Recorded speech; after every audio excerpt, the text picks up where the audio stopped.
Let us bring on the show, ladies and gentlemen. We used to see him in the chats way more often, but then he decided to become an activist and make himself busy. So it's great to have back on the show, ladies and gentlemen, Sharif Snugs.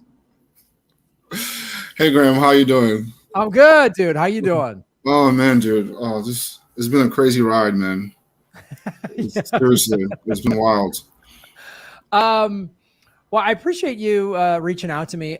Before we get into your Occupy Pfizer events that are going to be happening, I did want to talk to you about your journey into getting into activism, specifically Medicare for All, which is a fine cause to get behind. This country deserves free healthcare, just like Western Europe has had for 70 years. But what got you into that? Because yes, tell us your journey, because you were someone we would just see in the chat. You'd ask great questions in the chat, and you watch some of the other shows. And then, at what point did you decide, or have you done any activism prior to this, or just give us your story, my friend? It'd be great. I want to hear your origin story. Well, Graham, to be honest with you, you're part of the origin story. You may I know some people laugh, and I know that you was very kind. The fact that you actually showed up in Hawaii and did that, you a lot of you podcasters, you have a very busy schedule, and the fact that you was in community with us is amazing. And I'm honored still to be in community with everyone, and people are still reaching out and asking questions about how they can be involved, and I think that's powerful. You guys are not just talk; you guys are actually behind the scenes are working, which is amazing. So part of my journey, seriously, is just when COVID happened, watching your show more often, watching Jimmy's show more often, watching Ron's show more often, watching Lee Camp show more often. I would say the silver lining, COVID got everyone together. COVID got everyone talking, right? So we was home, we wasn't working, so we were able to get plugged in to your podcast, to your show. And so that was the best thing in a weird way that COVID did. It got everyone communicating, got everyone talking and asking questions about what's going on in our country. A lot of us on the left, we know this, all of this stuff already, especially if we watch your show, we watch Jimmy's show, we're more informed than the average American, right? So when Bernie dropped out and said, now it wasn't time for Medicare for All, that was a red flag for me, because I was one of these people, I support Bernie, like everybody else. And I was like, well, wait a minute, that's a little weird. That's odd, right? So I stayed home with my kids, social distance, did the whole shebang. And then when Force the Vote actually happened, I was like, well, we always hear about these backroom deals all the time.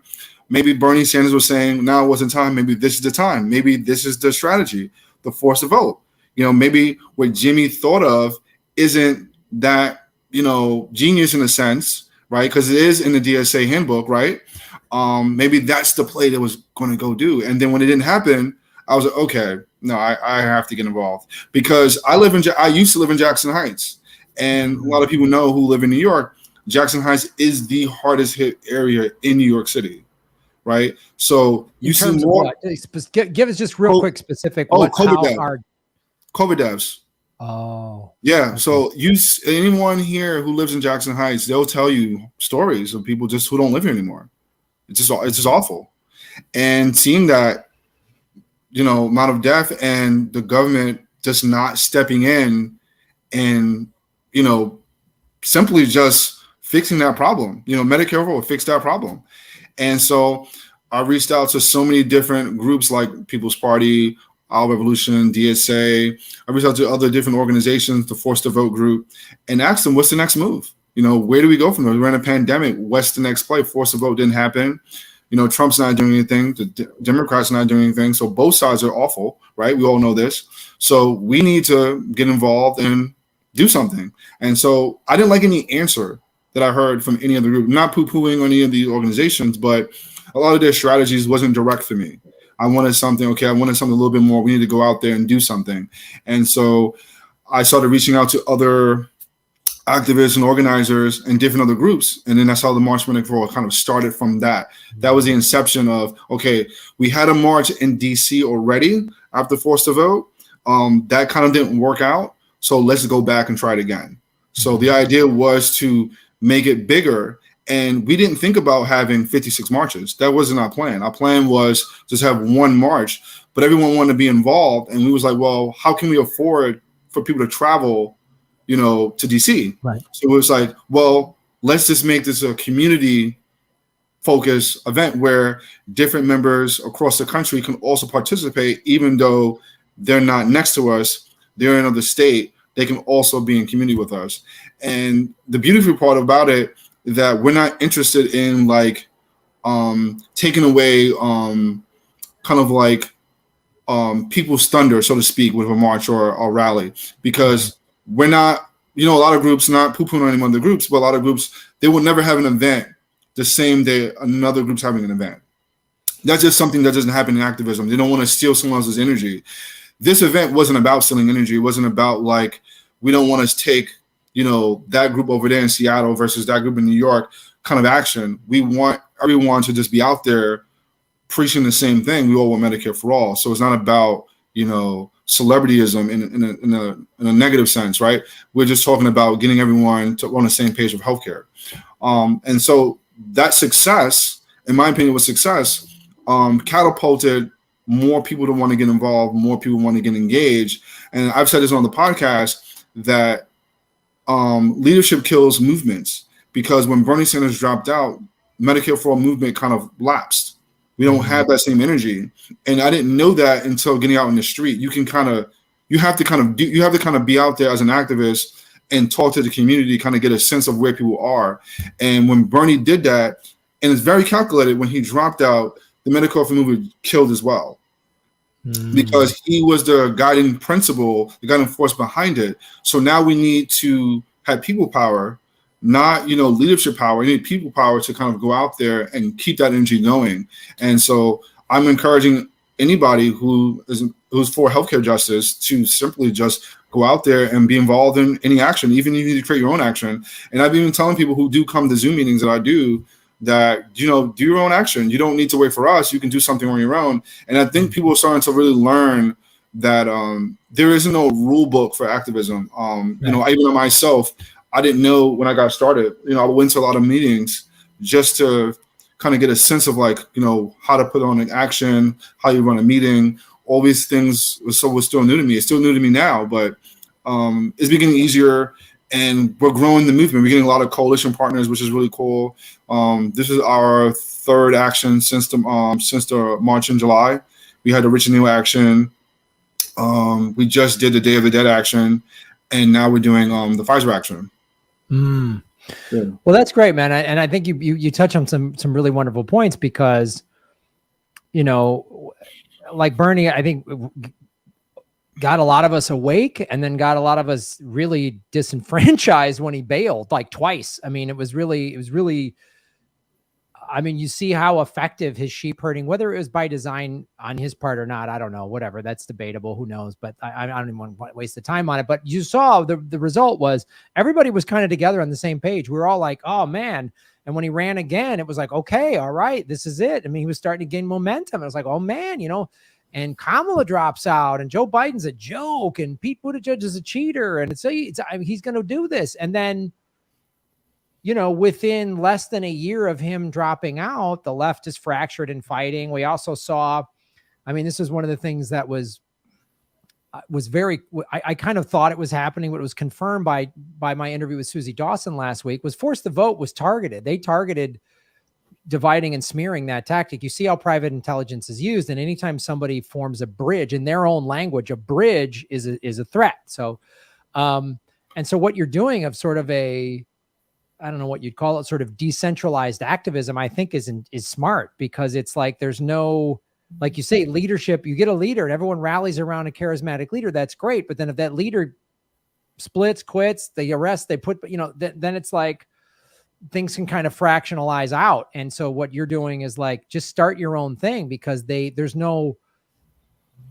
like activist cells, really. I mean, it's like, so there's no, because they know how to infiltrate movements. They've been doing it since the 30s, really. I mean, right. Really, labor movements got infiltrated in the 20s and 30s. I mean, the CIA has been infiltrating movements since their inception in whatever it was, 1947.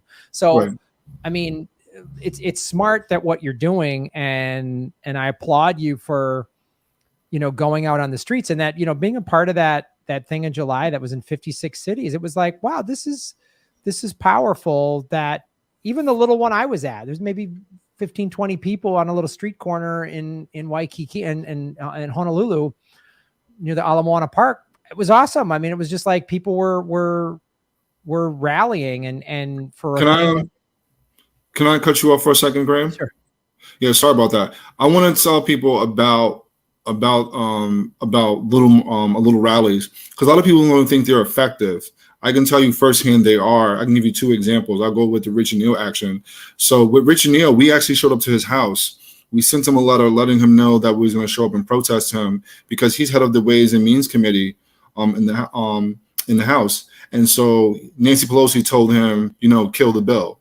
Do not pass anything that relates to Medicare for all. So he went to his house. He had 3 cop cars show up to his house right before we got there. So to let you know that politicians do care. And we had about 15 of us. We wasn't a lot of us. They was ready to see if we was going to try some shit. You know what I mean? So they take that seriously. So people may say, oh, you don't have a lot of people, they're not going to pay attention to you. They do. 3 cop cars was there, and they stayed the entire time. They did not move. They wanted to make sure that, we didn't, mess up his house and stuff like that. We're not there for that. We're peaceful. We just want to get our questions answered. We sent him a letter. We wanted him to address us. He did not. And we told him, if you do not address us, we will come to your house. So please answer why you refuse to give people Medicare for all, especially during a pandemic. So they care. The second example I will give you, I just left a protest for Netflix. Netflix has a documentary that smears Julian Assange. I'm not a First Amendment activist. I'm a healthcare activist, but I will go to any protest that I'm invited to. If I'm able to do so, I will definitely be there, because it's about being in the community. Netflix knew he was coming. The security asked us to leave. We did not leave. And because they was very persistent about asking to leave, they called the cops. So I actually spoke to the cops today and told them what we're out here doing. They left us alone. We was already done by the time they got there. But, we wasn't a lot of us. It was a few of us, and just let you know, this is Netflix, being a company. They was already ready. They had security ready. They had cops ready. They care. They pay attention. People don't think they listen. They do listen. They're watching you. They check your Facebook. They know your Twitter. They know everything we're doing. They are aware. It's not secret, So, they do pay attention to that. What they're looking for is seeing how big are you.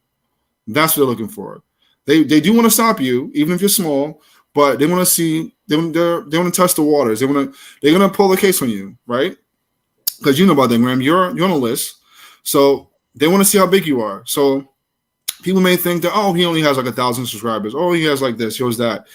They still build a case on you. They watch you. They want to make sure that, that you're not getting too big, and how effective are you? And that's what they're doing. I had someone for the march. It was an organization. I'm not going to say the organization's name. They told me, if you're working with Jimmy Dore, we're not going to support you. You have a lot of groups like that. That's why we don't have Medicare for all, because you do have this infighting with a lot of different groups, a lot of different organizations that say, hey, if you're working with this person, you're working with that person, I'm not going to work with you. I asked them, do you care about Medicare for all? They won't answer you. They just pay attention. They will act like they didn't even hear your question. I was like, well, I'm not going to have anyone give me any demands. I'm not going to agree to that. That's just ridiculous to me. I think that's stupid. Yeah. And it's then you see, from their end, it's about maybe their ego or something like that. It's not about, that's part of the problem too, is it's about their ego. It's not about if it was really about the cause, they wouldn't care that you were affiliated with Jimmy Dore. They'd be like, well, I don't agree with Jimmy on this and this issue, but we all agree on Medicare for all. And you should be able to separate that. And that's the problem. There's a famous quote. I forget who said it, but it's like, the right looks for recruits, the left looks for traitors. Yeah. And that's perfect. That's well said. Yeah. Well said. And that's what happens. So, well said. Well, ladies and gentlemen, I'm here with Sharif Snugs. You are watching the political vigilante trying to make Gotham great. I'm Sharif. We wanted to have you come on the show so you could tell us about, there's a new Occupy Pfizer that you're trying to rally people for. You helped with the 56 city Medicare for All rally in July, which was pretty cool and effective. I was a part of it. It was a really cool thing to be a part of. So tell us what this is and how people can get involved. Yeah, it's a pretty simple action. Pfizer is probably the biggest pharmaceutical company in the world. They probably made the most. Well, I'm almost certain they made the most money out of any pharmaceutical company during COVID. We will be talking about that at the action. But the real reason why we're there is that, like the other pharmaceutical companies who gave out free testing and gave out free vaccine, we're asking Pfizer to do the same thing with everything else.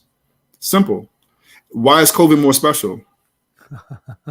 That's it. Endorse Medicare for all. That's what you're doing. That's what you're doing. You're doing Medicare for all. That's what Medicare for all is. You're giving out free testing and free vaccines. Why don't you support Medicare for all? That's what that is. That's exactly what people are asking for. So we're going to apply pressure to Pfizer. We're going to say, please endorse Medicare for all. If you do not, please make a public statement saying that you don't think healthcare is a human right. If Pfizer do neither, we will be back. We're going to protest them again until they do one or the other. Agree that healthcare is a human right, or endorse Medicare for all. I love that you found a loophole in their logic. Like, you can back them, you can find their hypocrisy, dude. That's why I'm laughing, not at your movement. I'm like, that is genius, because this is what they do. They say this, and then when you got them on record going, we need to stop this and help people, and here's free testing. Okay, cool. Then we should all have free healthcare. I mean, the fact that America didn't get free healthcare during a pandemic is insane. It's insane. It shows you how insane America is. And Joe Biden, Trump and Joe Biden, either one of them could have, with the swipe of a pen, Medicare for all. They could have just, because we're in a national emergency. When the country's in emergency and it's declared a national emergency, which COVID-19 was in March of 2020, we're in a national emergency. The president has broader powers and can just go free healthcare, because I don't think Americans realize the average cost of a COVID hospitalization is $75,000. That's the average cost. So, you don't want to get vaccinated. Okay, that's your right. But just know you're living in a country where that's how much it's going to cost you. 75 grand. And let's say you come out fine and you're not a long hauler. You still got a 75,000. That is 75 grand is a pretty good yearly salary that you're going to just go boom on medical bills. The fact that we don't have that, and there's all we've talked about. I've talked about it on this show. Everybody has the precedent of, I forget the city that was in Montana or North Dakota or something like that, where they had water got contaminated and everybody got free healthcare as a result. Like, they can do this like that. So this movement is brilliant. And this is the thing I love. Every time I get feel cynical or disenfranchised, somebody comes up with some new movement, some new angle that I'm like, that's brilliant, because we got to get smarter, because they know like I said, they know how to bust up regular movements. They know how to do things. And so when I see I don't know. I talk about this a lot, but what happened with GameStop and Robinhood in January, I know that's not Medicare for all, but it was brilliant. It was brilliant. They took their scammy tactics and threw it back on them. That's what you have to do, because and again, I'm not slamming other activist movements, or I'm just talking about from a tactical standpoint. As someone that played sports and watches a lot of sports, you have to make a halftime adjustment or you're going to get whooped.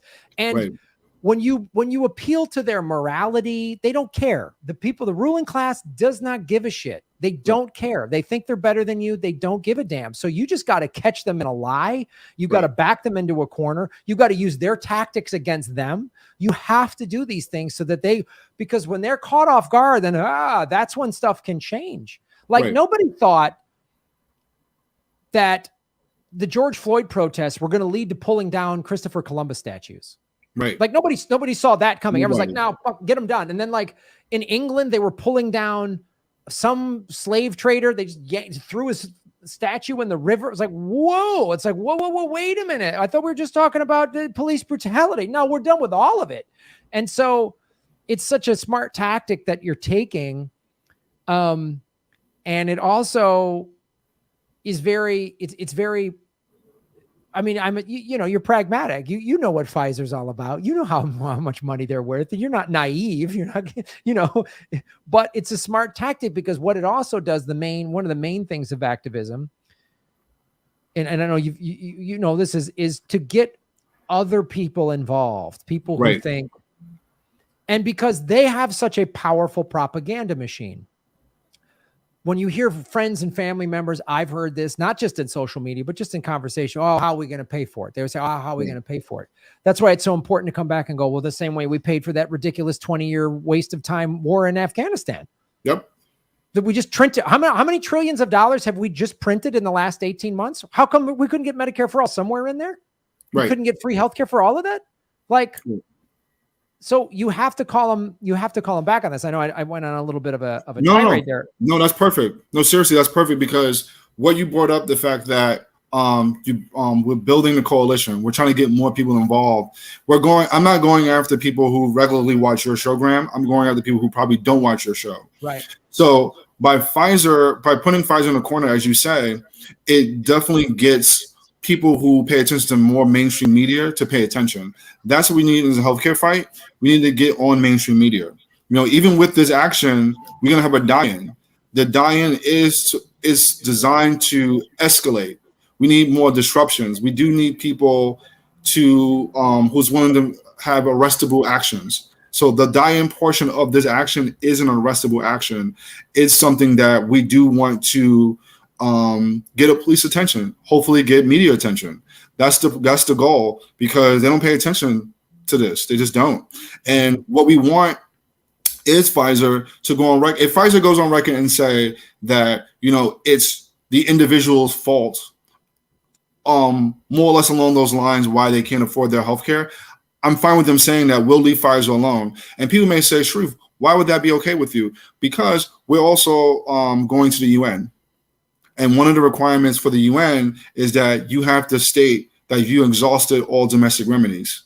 So you can't petition to the UN and say you have a healthcare crisis in this country if you haven't exhausted all domestic remedies. If we go to the UN and says, well, Pfizer said this, and this, right? The most powerful pharmaceutical company in the world. I think that qualifies as exonerating all domestic remedies. So you have to kind of think about all the different ways you can kind of play it, because they design it that way so you give up. I was just talking about the team earlier today. We was having a UN meeting because we're going over our working group, because we have to put together the filing, because there's a lot of work for the filing. They do that on purpose.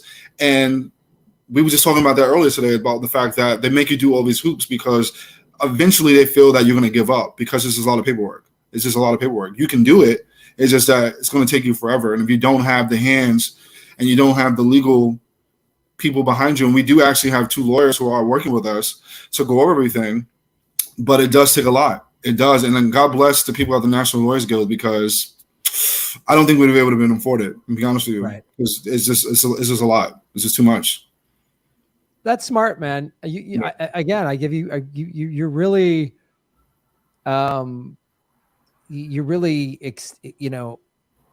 expanding your knowledge on this activism, because I didn't even think of the UN thing. That's a great angle to be like, oh, you want to get them on record as saying this, so now you have a longer term goal. So it's like that's how you got to do it. You got to have all of these, like, well, if they do this, then we do that. If they do A, we do this. If they do B, we do the other one. And that's how you tactically win. And you have to think in those terms. You have to think of this as a tactical battle. You have to think of this as a fight. This is a war, and you are fighting 10 years. People. Yeah. 10-year fight. It's a 10-year fight. Yeah. I told everyone, don't think we're going to get Medicare for all tomorrow. I look at it as this is step 1 in the fight in 10 years. Because I was like, let's think about it long term. Let's kind of strategize what other things we can do, what other actions we can do. I don't think that this UN filing is going to take us 2 months. I'm thinking it's going to take us like 5 years. It's going to be something that is going to take us a long time to put together. I don't think that, getting Medicare for all in the best case scenario would get us anything like faster than maybe 10 years. I would say 7 to 10 years. If we're lucky, we'll get it in within that time. 7 years if we're lucky, and 10 years if any bumps along the road. But I just feel that if we're serious about this and this is what we really want to do, we can't wait for the politicians because they're not going to do it. I mentioned this in the other podcast I was in. Every social movement started in the street. Everyone talks about FDR. FDR was pressured.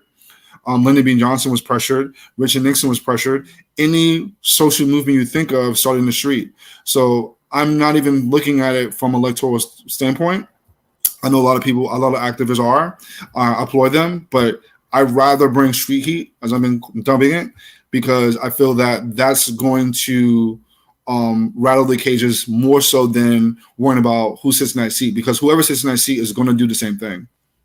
Yeah. And we need to look no further than the squad. I mean, it's just like, we all have, AOC, when she got elected, I was 3 years ago, I was like, oh, this is it. Here we go. You can't reform the Democratic Party from within. You can't reform the Republican Party from within. No. So people that are still clinging to this, if we just get this person, it's that same old football that's kicked back and forth. And it's just like, I'm sure today the Democrats are going to lose some seats or somewhere. And then we're going to, they're going to lose it in 2022 next November. They're going to lose seats. And then we're going to have 2 years of all those take back this emails, donate, emergency. We're going to get all those stupid emails. And, the vote any blue will do crowd will buy it and just keep drinking this Kool-Aid that, if we can only stop the Republicans, we have all the Democrats have control. Right. The Democrats have control. And look what's happening. I mean, Joe Manchin and Kristen Sinema, they're Democrats. The Force the Vote was Democrats. Like they could do all of these things. Yep. And and they're probably praying for some Trump type boogeyman to appear in 24. They're probably praying for it. So they can go, no. It might be Trump again, actually. Yeah, it might be Trump again, or like some other, it might be Trump again or some other, like a charismatic Mike Pence. I always say, just be careful of an ideologue psycho that's actually charismatic. Mike Pence says, my thumbnail has more charisma than Mike Pence, but they're going to find a guy that's got charisma and he'll whip people. I mean, that's what Trump had. Trump had charisma. Trump he knew how to talk. He knew how to talk populist. Right. His policies didn't back it up, but he had right populism. He had right-leaning populism in his 2016 campaign. His 2020 campaign was just, I'm number one. But that's how he won in 2016. So they're going to bring somebody like that back. For sure. General Mattis or some psycho like that is going to come back and that's who they're going to run. And then the Democrats will have this, you better vote. If you vote third party, you're going to let the fill in the blank win, So go ahead. No, I was going to say, just to add in about AOC, I protested her around the Force to Vote and even later. And we had so many people come up to us like, do you know who you're protesting? You can't protest her. It's hard. People will stop you in the street like, what are you doing? This is AOC. She's great. Like in her district, when people call her yes queen, she is. It's true because people on the street they don't want to hear what evidence you have against her. They just don't. Right. They don't want to hear it. They believe you don't understand. You don't get it. These are not like trolls on Twitter. These are actual human beings who literally talk to me in my face saying, you don't know enough about what's going on. That's what people tell me.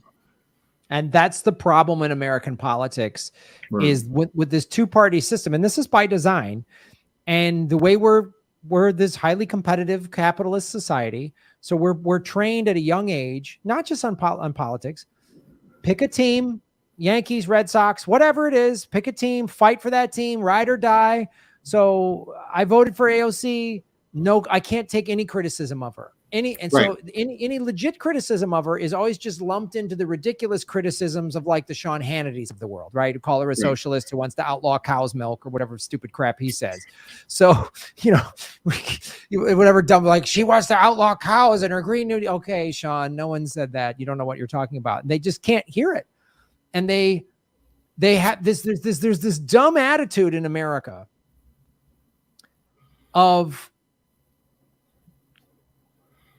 don't criticize. I shouldn't be critical of a politician I supported. And it's the reverse. We've been propagandized. It should be the opposite. It should be like the politician I voted for is the one I should be 10 times more critical of. I've always said this. I go, Lindsey Graham never promised me a goddamn thing. Ted Cruz has never promised me a damn thing. AOC and the squad and Bernie, they all promised me stuff and they haven't delivered on them. at all.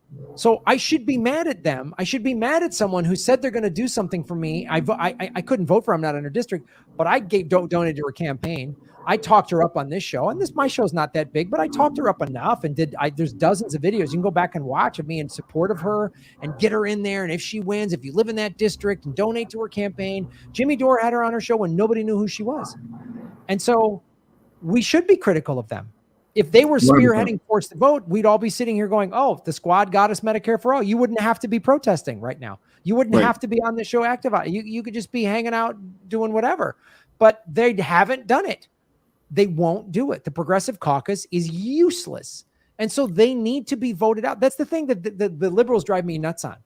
I go, and it's like, I have like liberal friends of mine who are like, what are you doing, Graham? And I'm just like, look what the Tea Party did. Right. The Tea Party said, we are gone. We're walking. And the Republicans went, no, don't go. Progressives are like, okay, thank you. Thank you for these table scraps.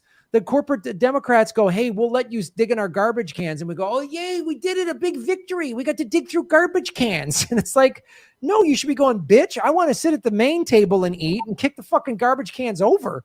And liberals won't don't make waves, and they just love this incremental centrism. It's just like they're all praising what Biden just said at this G20 summit for the climate. Oh, we're going to do all these, and they list in these bullet points on their news programs. Oh, he's going to get reduced carbon emissions. Carbon emissions? Well, what? We're on borrowed time. We're going to cut it in half by 2030. Okay, great. We're dead by 2040. And like, well, it would have been better with Trump. Okay, Trump, we would have been dead by 2035. But now with Biden, it's maybe 2040 or 2042. Like people, it's incremental centrism is the death of us all. It blows my mind that's still, I don't understand how people just rally behind someone who's never gave you anything. It baffles my mind. I always ask people, what did you get for voting for this person? And they don't have an answer. And then some of them who do have an answer, they'll give you some like BS talking point how the country's better now because this person's in office. Well, my community's better. I'm like, how so? Like, I don't. What example? Yeah, show me. What example can you give me? I got flack from people about the Cori Bush thing. Cori Bush showed up to the DC march in July, and I didn't let her speak. And people was like, let her speak. And I was like, no. You know how much expensive this march is? This march is about, the DC march is about $7,000 to put together that march. That's the money we raised just for DC alone. So I can't, these marches are not cheap. They're expensive, right? So we're trying to get people together. This is how serious we are. And people, I was just very floored the amount of people who just donated and just said, you're doing a march for healthcare, here's money. It's crazy. I'm still shocked by that. And I felt like having Cori Bush speak is a spit in the face of those people who donated. Yeah. I just felt that way. I mean, we didn't want to travel all the way to DC. That's not coming. We're not there for on vacation. We're there to speak truth to power. We want Medicare for all. And you're going to show up for a photo op. I'm not going to let you talk. Yeah. And if you are going to speak, you have to publicly say that you're going to pass Medicare for all. And I know she won't. That's why you're not allowed to speak. Why are you there? Yeah. And if you want to speak truth to power, she's in power. If you're in the United States Congress, you're in the top 1% of the powerful people in this country. I mean, let's be real here. Like Congress, you have a lot of power if you're in Congress, and so she's unwilling. Yeah, I'm glad you did that, dude. Way to stick to your guns on that. And it's like, I don't have nothing personal against these people. I just don't. I'm just speaking about the job they do. They might be good people. They might be. I don't know. But I'm just saying that your job the job you do is terrible. I'm a server at a restaurant. If I don't go into work, I get fired. I don't do my job, I get fired. These politicians, they go into work, they do a bad job, they don't get fired. And you tell people that, they don't understand that conversation. They're like, what do you mean? What do you mean by that? I said, what do you mean what I mean? Did you get this? No. Should they still have their job? And they kind of like try to word salad the conversation. I was like, there's nothing to discuss. Like, if I got fired from my job for being late, you're gonna say good for me. You're not going to make excuses on my behalf. You're gonna say, you should have been on time. Why is it okay for these people to do the same thing. Well, you're the lesser of two evil waiters. There's only two waiters to choose from, Sharif. You and then the other guy's got a coke problem. So we just got to deal with you because you're late. So because if we don't have you, then there's only one other waiter to get. There's only one other waiter to choose from, dude. So come on. You know, the other waiter's going to show up with a swastika on his forehead. So I gotta keep you as the waiter. You're the shitty waiter, but at least you don't have a swastika on your forehead. Right. That's the law. That's why it was applied. There's nowhere else in American society would we deal. It's a joke in my act. I say that like I say you're a parent, and people who are parents, I say, oh, when it's like you and your significant other, honey, it's date night. We need a babysitter for the kids. There's only two babysitters to choose from: a pedophile and a meth head. You go meth head, right? I'd go meth head. The kids are, you know what I mean? I go meth head. The kids are going to have activities. They might come home with a face tattoo, but at least those are the choices. And they defend that. They would never defend that anywhere else. When you put it in those contexts, they go, huh? They start laughing. We had to vote for between Joe Biden and Donald Trump. Those were our choices. That's right. Oh man. Last year was the first time I ever voted, Graham. I don't know if you know that. Oh, wow. I'm 38. I've never voted before. And I told people when Obama first came around, let me see what his first presidency looked like. If it does well, I'll vote for him for the second term. Never voted for him. I voted for Jesse Ventura, though. Nice. Yeah. Nice. And I mainly voted too because I never knew you can just write it in, a write-in candidacy. I never knew that. And that's obviously by design. They don't want us to know that we can write anyone's name in. So I never heard that before. And also to be clear too, even with the write-in status, certain states, they have to be qualified write-in. Like they make it so hard because they don't want just 100 million people writing in somebody and they become president. They don't want that. They have to control it. So it's so hard. They don't want people voting. And if they do, they just want you to pick between these two idiots, whatever two idiots they put in front of us. You have more choices with cereal.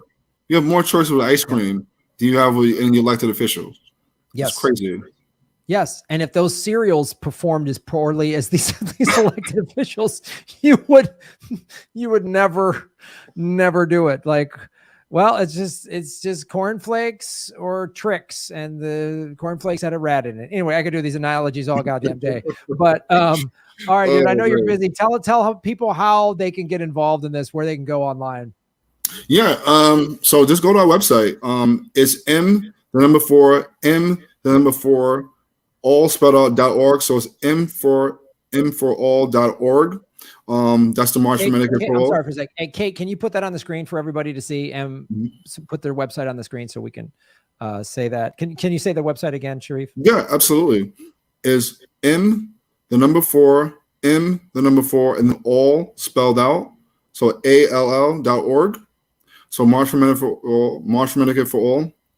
You can also find us on Twitter. We're on Facebook. We're on Instagram, and we're also on Reddit. If you want to get involved with this action as well, we have an Eventbrite page. You can follow me on Twitter. My Twitter handle is @IM4M4A. If you want to know more information about the Occupy Pfizer action, please DM me. If you're not on Twitter, you can also reach us on Facebook. You can also go to our website and email us, and you get information there about the Occupy Pfizer action as well. We'll give you the event page. We're also doing a letter campaign, which we're sending letters to Pfizer. If you have any medical bills, you have any healthcare stories, anything you want to share, why you feel that Pfizer should get involved with endorsing a Medicare for All system in the United States, please let us know. We will share that out. I will be sending out these letters. I live close to Manhattan anyway, so going to the Pfizer building is very easy for me. I can drop that off. I don't have to put it in the mailbox. So that's one of the reasons why I'm volunteered to even send the letters to Pfizer. It'll be very easy for us to do. We're going to have a lot speakers line up. We're going to talk about how much money Pfizer's earned from COVID. We're going to also talk about, we're also going to share healthcare stories.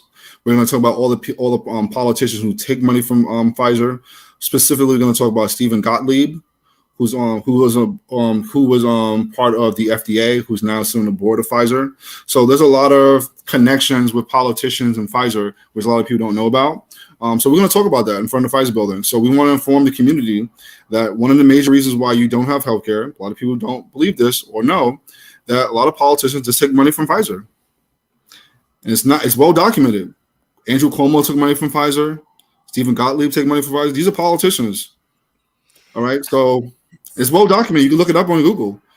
It's all out there. That's the thing. I mean, I tell people on the show, follow the money, connect the dots, find the truth, man. And so when everyone's like, "Oh, this politician's so great," I was just go to opensecrets.org and find out where. Then that'll answer any question you have. Don't listen to me. You think I'm some crackpot YouTube guy? Fine, go to opensecrets.com and it'll tell you how much money they get from big pharmaceutical, from Blue Cross and Anthem and all those that you'll see, and that's why that's why they block it. And even if you don't think that, if you think, conspiracy theory nonsense, but ask the question, why does a governor of New York City need to take money from a pharmaceutical company?